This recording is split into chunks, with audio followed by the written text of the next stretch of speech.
നമസ്കാരം. ഞാൻ ഇപ്പോൾ വന്നിരിക്കുന്നത് ചിയാം വിക്രത്തിൻ്റെ അന്യൻ എന്ന മൂവി റിലീസ് ചെയ്തിട്ട് ഇന്നേക്ക് 20 വർഷമായി. 2025 ജൂൺ 17 ചിയാം വിക്രത്തിൻ്റെ ഇതിഹാസ ചിത്രമായ അന്യൻ റിലീസായത്. ഇപ്പോൾ 20 വർഷമായി. ഇന്ന് ചിയാം വിക്രത്തിൻ്റെ മകൻ ധ്രുവ് വിക്രവും സ്റ്റോറി ഇട്ടിട്ടുണ്ടാണ്. അത് കണ്ടപ്പോൾ എനിക്കൊരാഗ്രഹം അന്യനെക്കുറിച്ച് ഒരു ചെറിയൊരു വീഡിയോ ചെയ്യണം. അതിനെക്കുറിച്ച് ചെയ്യാതിരിക്കാൻ പറ്റത്തില്ല. പിന്നെ അതിനിടയ്ക്ക് ഒരു ഓൺലൈൻ ചാനലുകാരൻ ഇട്ടിരിക്കുന്നു,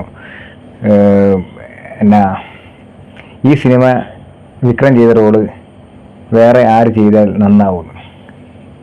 എനിക്ക് ഒറ്റ വാക്കി ഉത്തരം പറയാനുള്ളൂ, ഈ റോള് ഇന്ത്യൻ സിനിമയിൽ ഇനി ആരും ചെയ്യുന്ന റെഡിയാകത്തുമില്ല, ചെയ്യാനും പറ്റത്തില്ല. അത് വിക്രത്തിന് മാത്രമേ പറ്റത്തുള്ളൂ. അത് ചെയ്ത് വെച്ചിട്ടുമുണ്ട്. അതിന് മുകളിലോട്ടും താഴോട്ടും ആർക്കൊന്നും ചെയ്യാൻ പറ്റത്തില്ല. അതുകൊണ്ട് ആ ക്യാപ്ഷൻ തന്നെ മണ്ട ക്യാപ്ഷനാണ്. ആ ഓൺലൈൻ ചാനലിന് ക്യാപ്ഷൻ തന്നെ മണ്ടത്തരമാണ്. ഈ റോള് വിക്രമെന്ന് പറയാൻ വേറെ ആരും ചെയ്ത് നന്നാവുന്നു. അത് തന്നെ മണ്ടൻ ചോദ്യമാണ്.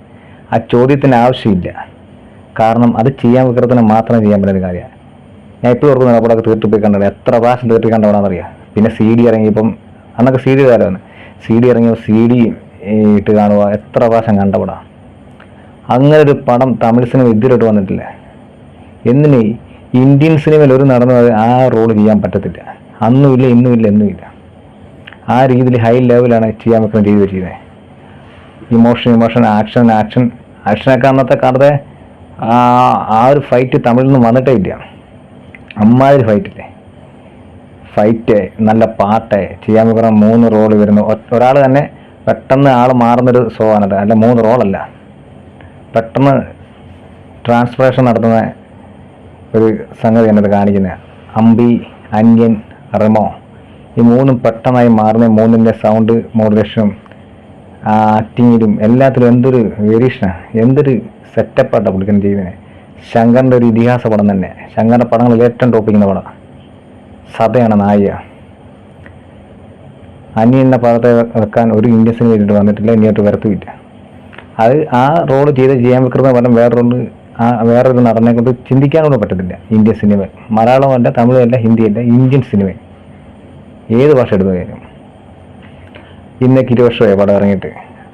എനിക്കൊരാഗ്രഹമുണ്ട്, ഇത് കേൾക്കുന്നവരുണ്ടെങ്കിൽ ഇതിൽ എത്തിക്കേണ്ടിടത്ത് എത്തിക്കുക. അന്യ എന്ന സിനിമ 4K അറ്റ്മോസ്ഫിയറിൽ എത്തിക്കാണണമെന്നില്ല ആഗ്രഹമുണ്ട്. അന്ന് നമ്മൾ 4K അറ്റ്മോസ്ഫിയറിലല്ല കണ്ട്, ഇപ്പോൾ 4K അറ്റ്മോസ്ഫിയറിൽ കാണണമെന്ന് ഭയങ്കര ആഗ്രഹമുണ്ട്.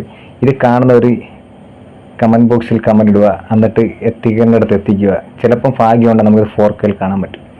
എൻ്റെ ഒരു കൂട്ടുകാരനുണ്ട്, അദ്ദേഹത്തിന് ഭയങ്കര ഇഷ്ടമാണ് അത് 4K അറ്റ്മോസ്ഫിയറിലൊന്ന് കാണണമെന്ന്. എനിക്കും ഭയങ്കര ആഗ്രഹമാണ്. എന്നെക്കൊണ്ടും അവനെ കണക്കും തന്നെ ഒരുപാട് പേർക്ക് ആഗ്രഹം കാണും അത് 4K അറ്റ്മോസ്ഫിയറിലൊന്ന് കാണണമെന്ന്. കാരണം അത് കണക്കൊരു പടവ്, ആക്ഷൻ എന്നൊക്കെ പറഞ്ഞാൽ അന്യ ആക്ഷൻ, നല്ല അഭിനയം, എല്ലാവരും നല്ല അഭിനയം, നല്ല സ്റ്റോറി, നല്ല പാട്ടാണ്, നല്ല ഡയറക്ഷൻ, എല്ലാം മേക്കിങ്ങാണ്. ഇങ്ങനൊരു പടം എന്നിനി വരാനാ? അത് തമിഴ് സിനിമയുടെ തന്നെ ഏറ്റവും വലിയൊരു പടം തന്നെ. അതിനെ കടത്തി വിടാൻ ആർക്കും പറ്റത്തില്ല.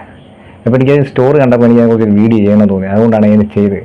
അതുകൊണ്ടാണ് അന്യൻ്റെ സ്റ്റൈലൊക്കെ ആദ്യം കാണിച്ചത്.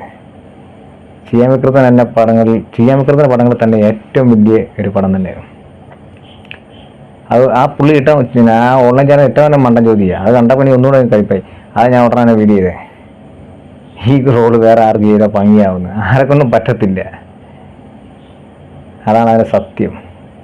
അപ്പം ചിയാം വിക്രത്തിന് ഓൾ ദ ബെസ്റ്റ്. ഇനി ഇതുപോലത്തെ പടങ്ങൾ ചെയ്യട്ടെ, ഇനിയും ഇതിഹാസ പടങ്ങൾ ചെയ്യട്ടെ, ആൾക്കാരെ വിസ്മയിപ്പിക്കട്ടെ എന്ന് ആശംസകൾ. 20 വർഷം അതിൻ്റെ ആശംസകൾ.